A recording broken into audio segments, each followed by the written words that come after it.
রাধে রাধে বন্ধুরা, আজ আমি বানাবো চিকেন। তার জন্য নিয়েছি দেখো 3টে টমেটো, পেঁয়াজ কেটে নিয়েছি 3টে পেঁয়াজ। আর বন্ধুরা আজকে আমি এইটা ডালবো, তোমরা সবাই কমেন্টে প্লিজ বলবে এটা কিসের কোন লতার ডাল। এটা যে কোনো একটা গাছের লতা, এটা তোমরা নিশ্চয়ই বুঝতে পারছো। আর এইটা দেবো চিকেন, দেখো এটা দেশি চিকেন আমি পুড়িয়ে নিয়েছি খুব সুন্দর করে, দেখলে নিশ্চয়ই বুঝতে পারছো। ঠিক আছে, ওকে বন্ধুরা আমি আসছি। আর রেখেছি দেখো আদা রসুনের পেস্ট করে রেখেছি, কিন্তু আদা রসুনটা মানে বেশি পেস্ট করিনি, আধা করে করেছি আর কি। এখন আমার কড়াই গরম হয়ে গেছে, আমি তেলটা দিয়ে দেবো, সরষের তেল পরিমাণ মতো, क्योंकि देशी चिकेन तेलটা একটু পরিমাণ মতোই দিতে হবে। আমি দিয়ে দেবো ওর মধ্যে ফোড়ন, দেখো ফোড়নে কী কী অলরেডি সবাই যেটা দেয় আমি সেটাই দিয়েছি।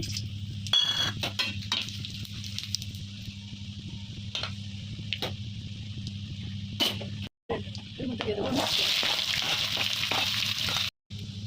আমি আদা রসুনের পেস্টটা দিয়ে দিচ্ছি।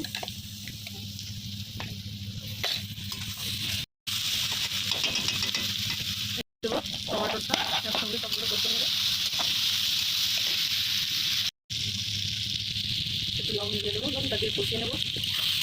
তারপরে দিয়ে দেবো লাল মির্চ পাউডার, হলদি পাউডার, মির্চি পাউডার, লাল মির্চ পাউডার, ধনিয়া পাউডার।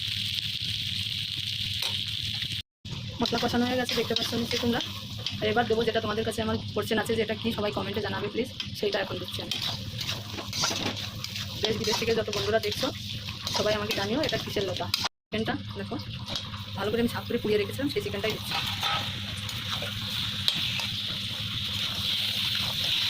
চিকেন আমার কষানো হয়ে গেছে, এবার দিয়ে দেবো গরম জল।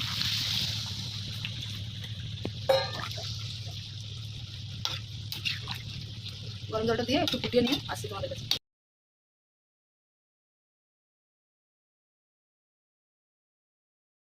পুরো হয়ে গেছে দেখো, তেলটা উপরে বেশি উঠেছে, মানে চিকেন আমার হয়ে গেছে। এবার এর উপর থেকে দিয়ে দেবো একটু গরম মশলাগুলো, গরম মশলাগুলোটা দিয়ে আমি নামিয়ে নেবো।